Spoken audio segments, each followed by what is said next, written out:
নমস্কার শ্রোতা বন্ধুগণ, আমি আপনার গল্পের সাথী মৌমিতা। আজকের গল্প বুদ্ধদেব গুহের লেখা পিলুর সুখ দুঃখ। গল্পটিতে অত্যন্ত দরিদ্র পরিবারের দুই ছেলে এবং তার মাকে নিয়ে গড়ে ওঠা একটি কাহিনী। বাড়ির বড় ছেলে হিসেবে দায়িত্ব নিতে গিয়ে নিজের সমস্ত স্বপ্নকে যে বিসর্জন দিতে হয় তারই একটি প্রতিমূর্ত উদাহরণ আছে এই গল্পটিতে। কিন্তু নিজের স্বপ্ন বিসর্জন দিয়ে কি সবসময় দুঃখই পাওয়া যায়? আপনাদের উত্তর যদি হ্যাঁ হয় তবে একবার গল্পটা শুনে দেখুন। এমন অনেক সময় ঘটে যে নিজের স্বপ্ন পূরণের থেকেও পরিবারের পাশে দাঁড়ানোটাই সব থেকে বড় হয়ে ওঠে। আমরা চাইলেই বেশি উপার্জনের জন্যে বাইরে গিয়ে উপার্জন করতেই পারি, কিন্তু তাহলে আমাদের পরিবারের মানুষের পাশে কে দাঁড়াবে বলুন তো? চলুন গল্পটি থেকে জেনে নেওয়া যাক এই বিষয়ে বুদ্ধদেব গুহ কি বলেছেন আমাদের। তবে আর দেরি না করে শুরু করে দেওয়া যাক। মহুয়াটলির স্কুলের ছুটির ঘন্টা বেজে গেছে অনেকক্ষণ।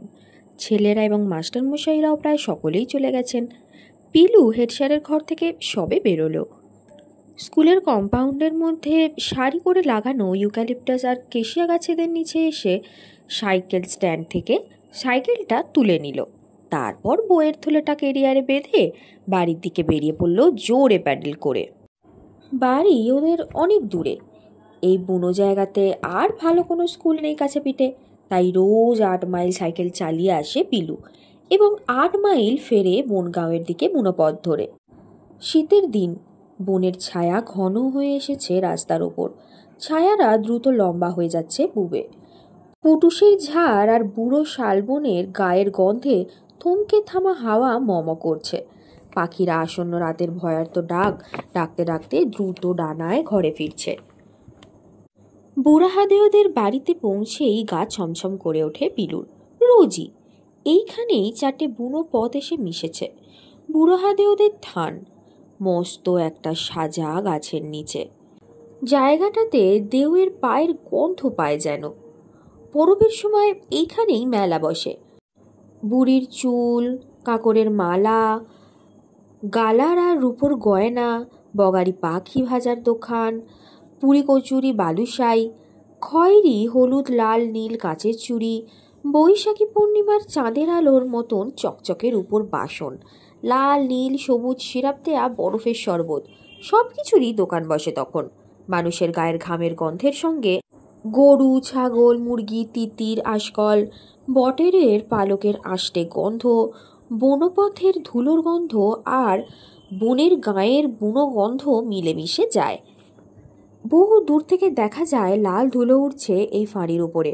রাতে হ্যাজাক আর লণ্ঠনের আলোর আভাসে উপরের আলোকিত আকাশকে আরও বহু দূর থেকে দেখা যায়। টেবো নদীর গর্জনের মতো এই মেলার গর্জনও মিলিয়ে যেতে থাকে তখন দূর দূরান্তের গ্রামের দিকে ধুলো পায়ে হেঁটে যাওয়া বন পাহাড়ের মানুষের কানে। এই 7টি দিন ছাড়া বছরের অন্য সময় জায়গাটা একেবারেই শুনশান্নাটা থাকে। কোনো কোনো দিন ডিএফও বা এসডিও সাহেবের জিপ যায় ধুলো উড়িয়ে গুড়গুড়ানি আওয়াজ তুলে। খাকি পোশাক পরা ফরেস্ট গার্ডেরা সেজে গুজে দাঁড়িয়ে থাকে রেঞ্জ অফিসের সামনে। জিপের ইঞ্জিনের শব্দের সঙ্গে মিশে যাওয়া জিপের যাত্রীদের কথাবার্তার ছড়ানো ছিটানো টুকরো টাকরা ঝুলে থাকে পথ পাশের গাছপাতার কিছুক্ষণ। তারপরেই আবার ঝিঝির একটানা ডাক, গা ছমছম। পাতারা পাতার সঙ্গে কথা বলে, ফুলেরা ফুলের সঙ্গে, আর পাখিরা পাখির। পিলুর মনটা আজ খুব খারাপ।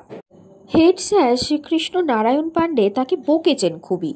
টেস্ট পরীক্ষাতে পিলুর রেজাল্ট যতখানি ভালো হবে বলে তিনি ভেবেছিলেন ততখানি ভালো হয়নি।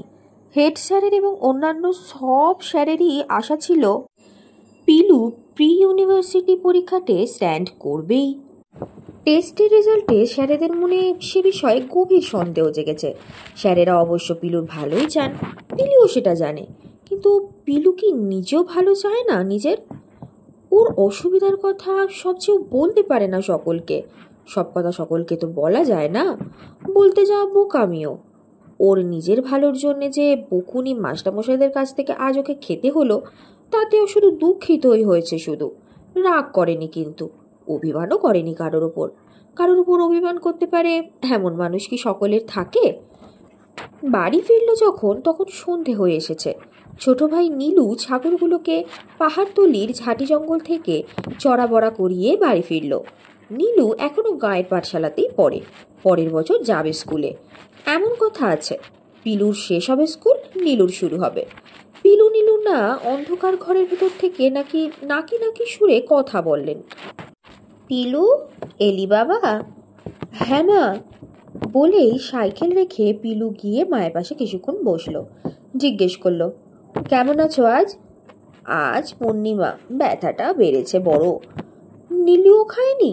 নীলুকেও তো বলেছি হাত মুখ ধুয়ে খেয়ে নিতে। খেয়েই আমি এসে তোমার পা টিপে দিচ্ছি, এই বলল। বৈদ্যের কাছে যাবি না একবার পিলু বেটা? যাবো মা, কাল তো স্কুল নেই, কালই যাব। মোটে 12 মাইল তো পথ, সাইকেলে একেবারে টিকিয়ে উড়ে যাবো আর আসবো। দেখো কাল ঠিকই যাব। মাথার ব্যথাটা তো আজ হয়নি তো আর? না রে বাবা। পিলু নীলুর বাবা ছিলেন মহুয়াটলির কাছে যে শহর আছে চাকাকাট্টি, সেখানকার এক মস্ত বড় ঠিকাদারের বিশ্বস্ত কর্মচারী। তাদের বাড়ি ছিল চাইবাসায়। বছরের 9 মাসটাই কাটত তার জঙ্গলে জঙ্গলে। কিন্তু ঠিকাদার শ্রীকান্ত শর্মা খুবই ইজ্জত করতেন তার বাবাকে। বাবা থাকুন আর নাই থাকুন, তার জিপ অথবা ট্রাক এ পথে গেলেই বরাবর খোঁজ নিতে যেত ওদের। কখনো মুরগা, কখনো জঙ্গল থেকে শিকার করা সম্বর বা শুয়োরের মাংস, কখনো আওলার আচার, লাল আলু, বাখরখানি রুটি, কালাকাঁদ এবং আরও কত কি যে পাঠিয়ে দিতেন উনি পিলু নীলুদের জন্যে। পিলুর বাবা হঠাৎই মারা গেলেন একদিন জিপ অ্যাক্সিডেন্টে। টেবুঘাটে বনের মধ্যে কাঠ আনবার জন্যে যে নতুন পথ বানানো হয়েছিল, সেই পথ থেকেই জিপের চাকা হড়কে নিচের গভীর খাদে পড়ে গেল। তার কিছুদিন পরই ঠিকাদারি ব্যবসা উঠে গেল ফরেস্ট কর্পোরেশন হয়ে যাওয়াতে। শ্রীকান্তবাবু ব্যবসা গুটিয়ে চলে গেলেন নেভাতে। হঠাৎই বড় দুর্দশাতে পড়ল পিলুরা। নীলুর বয়স তখন 2 বছর মোটে, তবুও জ্বালিয়ে নিচ্ছিল পিলু। কিন্তু গত বছর মায়ের হার্ট অ্যাটাক হওয়াতে মা প্রায় শয্যাশায়ী হয়ে গেলেন। এখন জড়িয়ে জড়িয়ে কথা বলেন, পা টেনে টেনে হাঁটেন, বাথরুমে যাওয়ার সময় রান্না অথবা অন্য কাজ তো করতেই পারেন না। বলেন অবশ্য যে বসে বসে রান্নাটা করবেন, কিন্তু পিলু করতেই দেয় না। পিলুর বাবা নিজে বেশি দূর অবধি পড়াশোনা করার সুযোগ পাননি, কিন্তু পড়াশোনাতে তার খুবই উৎসাহ ছিল। সব সময় বলতেন পিলু নীলুকে, যখনই ওদের কাছে থাকতেন বা ছুটিতে আসতেন বর্ষাকালে, আমি যা হতে পারিনি তোরা তাই হোস, বড় হোস বাবা, অনেক দূর অবধি লেখাপড়া করিস, ভালো থাকিস, মানুষ হোস। বাবার জ্বরজারি হলে খুব কাইল হয়ে পড়তেন উনি। পিলু যখন পা টিপে দিত ওর বাবা কোকিয়ে কোকিয়ে বলতেন, মানুষ হোস বাবা। সব সময় মনে রাখিস যে সবচেয়ে আগে চরিত্র, তারপর পড়াশোনা, তারপর খেলাধুলা। যে মানুষ নয় তার সব গুণই বৃথা। ছেলেবেলা থেকেই নীলুটার পড়াশোনাতে বেশি মন নেই।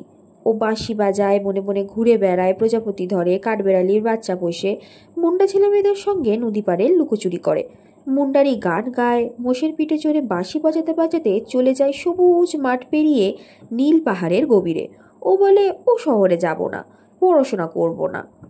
নীলু নিজে জানে যে টেস্টে ইচ্ছা করেই সে খারাপ ফল করেছে। ওর মনের মধ্যে এখন যে ঝড়, যে আগুন, তা থামানো বা নিবানোর সাধ্য ওর নেই। বড়ই সমস্যাতে পড়েছে পিলু। বজ্রের রুটি 2 ভাই মিলে হাতে হাতে করে নিল। লৌকির তরকারি আর গত বছরের মায়ের হাতে বানানো বুনো আমের আচার ছিল। মায়ের খাবার বেড়ে দিয়ে নিজেরাও ঘরে গিয়ে বসলো মায়ের পাশে মেঝেতে। পা ছড়িয়ে মাটির মেঝেতে বসে মায়ের সঙ্গে গল্প করতে করতে রাতের খাবার খেয়ে নিল ওরা। মা যেন কেমন হয়ে গেছেন, হাসেনও না একটুও। গরিবিতেও ওদের মনে আনন্দের অভাব ছিল না, কিন্তু অসুখের পরেই মা অন্যরকম মানুষ। ডাক্তার বলেছেন পিলুকে, কখন কি হয় বলা যায় না। নীলুটা খেতে খেতেই হাই তুলছিল। বলল, জানিস দাদা, আজকে তিরিংকে হুন্ডারে নিয়ে যাচ্ছিল আর একটু হলে। হোমা, তাই? কোথায়? আতঙ্কিত গলায় বলল পিলু এবং মাও। হ্যাঁ, ঝিংড়িঝাড়ির নালার কাছে একজোড়া মস্ত বড় হুন্ডার এসেছে। ছাগলের বাচ্চাদের মধ্যে তিরিংটাই তো দুষ্টু সব থেকে বেশি, কি বলি এদিক ওদিক চলে যায়। বড় হুন্ডার হলে তোকেও ধরতে পারে, একা একা যাস না ঝিংড়িঝাড়ির দিকে। খাওয়া দাওয়ার পর মায়ের পা টিপল পিলু অনেকক্ষণ। নীলু ততক্ষণে মায়ের পাশে ঘুমিয়ে কাঁদা। পিলুর অনেক কাজ বাকি। উঠোনের দরজা বন্ধ করবে, মুরগি আর ছাগলদের ঘরে খিল দেবে ভালো করে। বেড়াটা ভেঙে গেছে পশ্চিমের দিকে। রাতে চিতা ও হুন্ডার বাড়ির মধ্যে চলে না আসে। বাবা বেশ কয়েক বছর হলো মারা গেছেন। সঞ্চয় যা ছিল মায়ের সবই শেষ। পিলুর ছেলেবেলা বলতে সুখের কিছুই নেই আর। ছেলেবেলাতেই ও বুড়ো হয়ে উঠেছিল, তবু মাকেও বুঝতে দেয় না যে ওর কোনো অসুখ আছে। বুঝতে দেয় না ছোট ভাই নীলুকেও। কাজ শেষ করেই পাশের ঘরে গিয়ে ঘুমোবে ঘন্টা দুই। হাই ওরও ওঠে, কিন্তু মায়ের সামনে হাই তোলে না। পাছে ওর কষ্ট দেখে মায়ের কষ্ট বাড়ে। 2 ঘন্টা ঘুমোবার পর উঠে পড়ে লম্ফ জেলে পড়াশোনা করতে। বাইরে বনের মধ্যে গা ছমছমে রাত তখন গভীর হয়ে আসে। শালবনের পাতা গড়িয়ে পড়ে নিচের ঝোপ ছাড়ে। শিশির পড়ার শব্দ ভুতুরে ফিসফিসানির মতো শোনায়।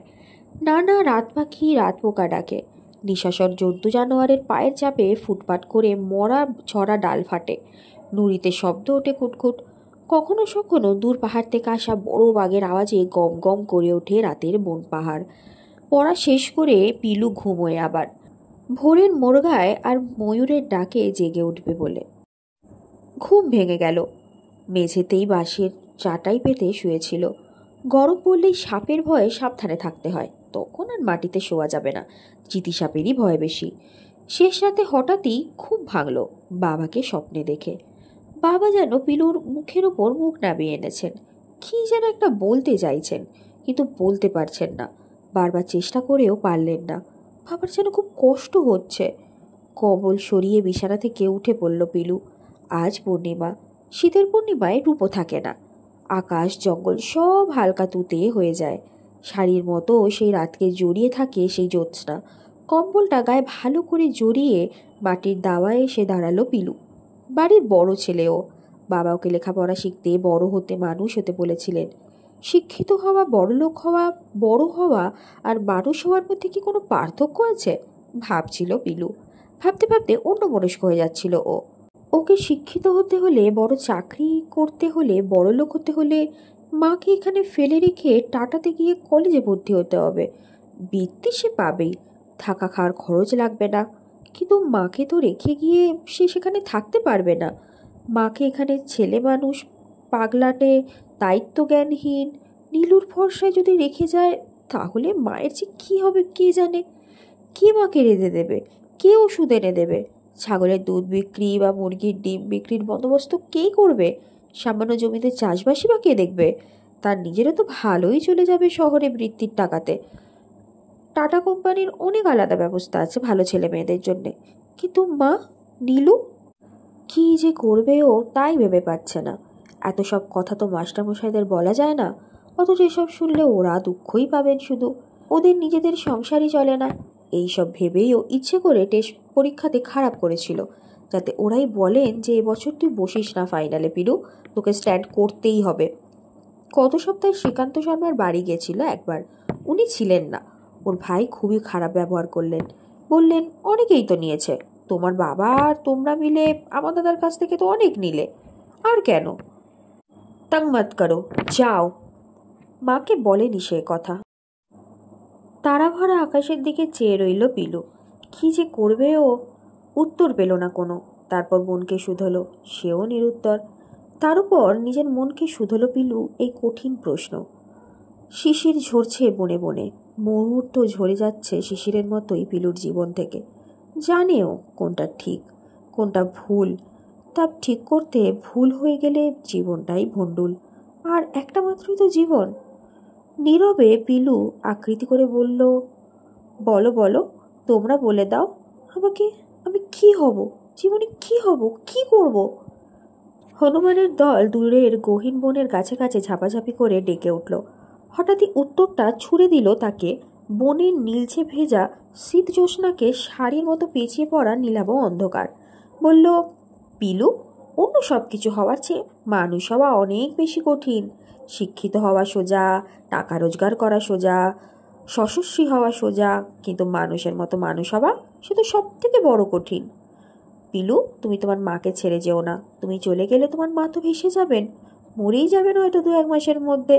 মানুষ হয়েও পিলু, মানুষের চেহারায় কোটি কোটি জীব আছে, কিন্তু মানুষের মতো মানুষের লোক কমই এখানে।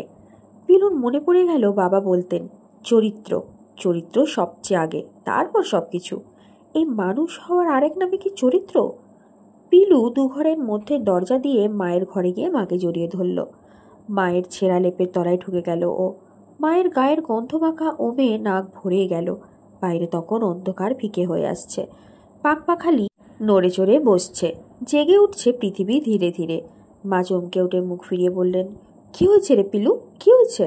পিলু বলল, আমার বড় আনন্দ হচ্ছে মা, জানো, খুবই আনন্দ হচ্ছে। কেন রে, আনন্দের কি হলো এখন সাত সকালে হঠাৎ? জড়িয়ে জড়িয়ে মা বললেন। পিলু উত্তর দিল না কোনো। মা বললেন, কি হলো রে পিলু? পিলু তবু কিছু বলল না। বলবি না আমাকে? এ কেমন আনন্দ যে মাকেও বলা যায় না? না না মা, বলা যায় না। এই আনন্দ শুধুই আমার, আমিই জানবো, আমার একার। মনে মনে বলল, সব কথা তো বলার জন্যে নয়। মা বললেন, কি জানি, বুঝি না তোকে, পাগল একটা। বলেই কাঁপা কাঁপা হাতখানা নিয়ে পিলুর মাথায় রাখলেন।